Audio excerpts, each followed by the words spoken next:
नमस्कार, मैं हूं देवांशु। आप देख रहे हैं न्यूज़ फॉर नेशन। बिहार में इस साल के विधानसभा चुनाव होने हैं और इस बार महागठबंधन और एनडीए के इतर एक तीसरा मोर्चा बनाने की कवायद तेज है और पूर्व केंद्रीय मंत्री यशवंत सिन्हा ने ऐलान कर दिया है कि बिहार में एक तीसरा विकल्प बनेगा और ये विकल्प जो है क्या इस बिहार विधानसभा चुनाव में क्या गुल खिला पाएगा, कितनी सीटें बटोर पाएगा। हमारे साथ बात करने के लिए इन्हीं तमाम मुद्दों पर पूर्व केंद्रीय मंत्री यशवंत सिन्हा जी हैं। सर, आप तीसरा विकल्प बनाने जा रहे हैं, इस विकल्प के जरिए आप क्या करना चाहते हैं बिहार में?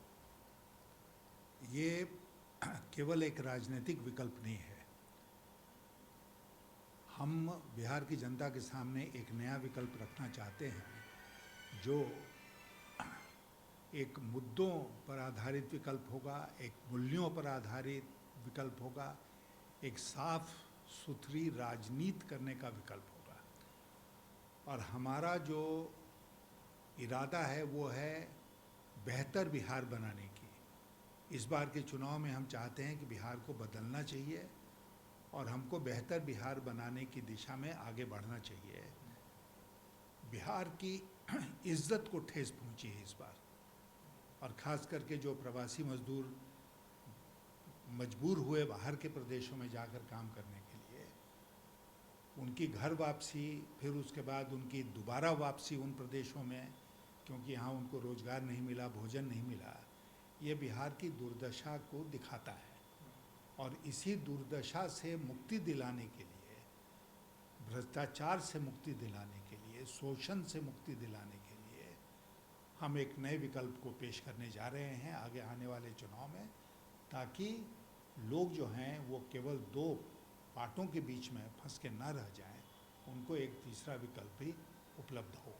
कुछ ऐसे दल भी हैं या वो महागठबंधन में जो कि महागठबंधन से नाराज चल रहे हैं, और कुछ ऐसे नेता भी हैं जैसे कि पप्पू यादव हो गए, इंडिपेंडेंट हैं। क्या आप आने वाले वक्त में तीसरे मोर्चा में पप्पू यादव को शामिल कर सकते हैं, जीतन राम मांझी को शामिल कर सकते हैं? ऐसी कोई कोशिशें चल रही है? हमने अपना इरादा बिल्कुल स्पष्ट कर दिया है। हमने कहा है कि इस नए विकल्प की तलाश में जो लोग हमारे मोर्चे के साथ जुड़ना चाहते हैं उनका हम स्वागत करेंगे। अगर पप्पू यादव और जीतन राम मांझी नाम की बात मैं नहीं करना चाहूँगा आज के दिन, बहुत सारे नाम हैं, तो इसलिए लेकिन इतना ही कहूँगा कि चाहे वो व्यक्ति हो, चाहे वो दल हो, अगर उनकी रुचि है इस नए मोर्चे में शामिल होने की, तो हम स्वागत करेंगे उनका। आप लंबे अरसे से सियासत में रहे हैं, एक लंबा अनुभव है। आप मुझसे बेहतर जानते होंगे कि चुनाव से पहले इस तरह के हर चुनाव से पहले, चाहे बिहार हो चाहे अलग स्टेट्स में हो, मोर्चा बनते हैं। इस मोर्चा का चुनाव के बाद कहीं अता पता नहीं होता। तो क्या आपका मोर्चा जो है उसका पता होगा चुनाव के बाद, या अता पता सब गायब हो जाएगा? ये भविष्य बताएगा आपको। ये भविष्य की बात है, भविष्यवाणी करने में मैं विश्वास नहीं रखता हूँ। तो जैसा मैंने आपसे कहा कि ये एक चुनावी मोर्चा ही नहीं है, ये एक सचमुच में आंदोलन है। लेकिन चूँकि चुनाव आसन्न है, इसलिए इस समय आंदोलन की बात करना लोगों को लगता है बेमानी है। और ठीक भी इस माने में है कि प्रजातंत्र में बदलाव कैसे आता है? बदलाव चुनाव के माध्यम से आता है, और इसलिए चुनाव में जाना हम लोगों की भी मजबूरी है, और हम लोग इसीलिए चुनाव में जाने का हम लोगों ने निश्चय किया है और सरकार बदलने का निश्चय किया है, ताकि एक अच्छी सरकार बिहार को मिले जो बिहार को बेहतर बनाने की दिशा में आगे कदम उठाए। 243 सीटों पर चुनाव लड़ेंगे फुल? देखिए, वो सब भविष्य की बातें हैं, अभी उसमें समय है। चुनाव आने के साथ साथ हम इन सब बातों का खुलासा करेंगे। आज मुझे लगता है इसके बारे में बात करना जल्दीबाजी एक है। सवाल है कि लालू का भी दौर था, आरजेडी का दौर था करीब 15 साल, नीतीश का भी दौर रहा 15 साल। तो इन दोनों 15 साल में आप किसे बेहतर मानते हैं? हम इस पर कोई वैल्यू जजमेंट नहीं करना चाहते हैं। हमारा मतलब सिर्फ आज की सरकार से है। आज की सरकार 15 सालों से शासन में है। हमारे संविधान में 5 साल की व्यवस्था है शासन में रहने की, हर 5 साल पर चुनाव की व्यवस्था है। तो इसलिए आप जो भी वादे जनता से करते हैं उनको 5 साल में पूरा करना चाहिए। 15 साल शासन करने के बाद आप कौन सा मुँह लेके जनता के बीच में जाएंगे और कहेंगे कि हमको 5 साल और दो ताकि हम कुछ और कर सकें? हम 15 साल में क्यों नहीं किया भाई?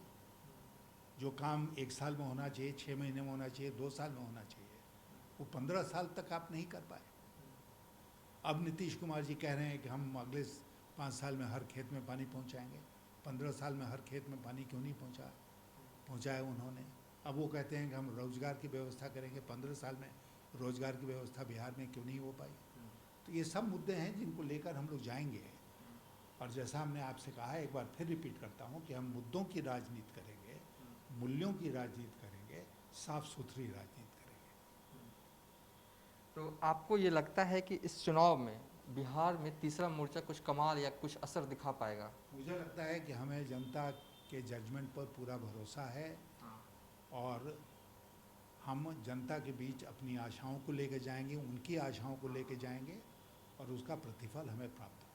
अब मुझे एक याद आ रहा है, करीब ये 2 साल के पहले का किस्सा है। पटना के एसके मेमोरियल हॉल में एक कार्यक्रम था जिसमें आप मौजूद थे, शत्रुघ्न सिन्हा मौजूद थे, तेजस्वी यादव मौजूद थे। उसी कार्यक्रम में आपने कहा था कि बीजेपी से आज मैं ऐलान करता हूँ कि संधि विच्छेद करता हूँ। उस कार्यक्रम में महागठबंधन के भी कई नेता और आपके पुराने मित्र शत्रुघ्न सिन्हा भी उस कार्यक्रम में मौजूद थे। तो क्या इस तीसरे मोर्चे में तेजस्वी यादव हों या शत्रुघ्न सिन्हा, इन सबको एक मिला के कुछ महागठबंधन टाइप का प्रयास कर रहे हैं आप क्या? वो कार्यक्रम था राष्ट्रमंच का। राष्ट्रमंच कोई चुनावी संगठन नहीं है। तो राष्ट्रमंच के कार्यक्रम में हमने ये घोषणा की थी पटना में आज से 2 साल पहले। अब चूँकि चुनाव है, हम तीसरा विकल्प या एक नया विकल्प बिहार में पेश करने जा रहे हैं। तो जिन लोगों का आपने नाम लिया उन लोगों के ऊपर निर्भर करता है ना कि वो क्या करते हैं। अगर तेजस्वी यादव कहेंगे, अगर का तो सवाल राजनीति में हमने देना सीखा ही नहीं। आपसे मेरी उम्र बहुत ज़्यादा हो गई। ब्यूरोक्रेट्स भी रहे हैं बिहार और बंगाल में। एक जो हमें शुरू में ही हमारे गुरुओं ने बताया, वो कहा कि राजनीति में कभी अगर का जवाब मत देना। तो अच्छा, एक सवाल है, मेरा आखिरी सवाल है ये कि तेजस्वी यादव को बतौर आप किस तरह के लीडर देख रहे हैं, क्योंकि यंग हैं? नहीं, हम क्यों व्यक्ति विशेष की हम बात नहीं करना चाहते हैं। हाँ, उसमें हम फंसना ही नहीं चाहते। तीसरा मोर्चा का मुख्यमंत्री कौन होगा? आने पर बताया जाएगा। पहले जनता हमको मेजॉरिटी देगी तब ना मुख्यमंत्री बनेगा।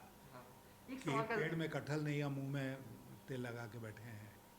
एक सवाल का जवाब दीजिए कि आपकी उम्र करीब 80 साल हो गई है और लगातार आप कल से नॉन स्टॉप बिहार के अलग अलग जिलों में जनसंपर्क कार्यक्रम करेंगे, तो कहीं ना कहीं कोरोना पीरियड में तो इतनी ऊर्जा इस उम्र में कैसे आती है? आज के युवाओं के लिए एक बड़ा भगवान की कृपा है, ऊपर वाले की कृपा है कि हमारी उम्र लगभग 83 साल होने को आई और इस उम्र में भी इतनी ऊर्जा है कि हम लोगों के बीच जाएं। लेकिन फिर मैं आपसे यही कहूँगा कि ये प्रदेश किसका प्रदेश है? बाबू कुंवर सिंह का प्रदेश है। वो भी तो 80 साल की उम्र में उन्होंने तलवार उठाई थी अंग्रेज़ों की। तो इसलिए उम्र तो एक संख्या है, एक नंबर है। जब तक भगवान ने शक्ति दी है हम आगे बढ़ते रहेंगे। ये पूर्व केंद्रीय मंत्री यशवंत सिन्हा हैं जिन्होंने बताया कि बिहार में तीसरा मोर्चा बन चुका है और कल से ये जनसंपर्क अभियान पूरे बिहार भर में चलाएंगे। और क्या इस बिहार विधानसभा चुनाव में तीसरा मोर्चा गुल खिला पाएगा या नहीं पाएगा, ये तो आने वाला वक्त बताएगा। फिलहाल अभी तक लिए इतना ही। आप देखते रहिए न्यूज़ फॉर नेशन।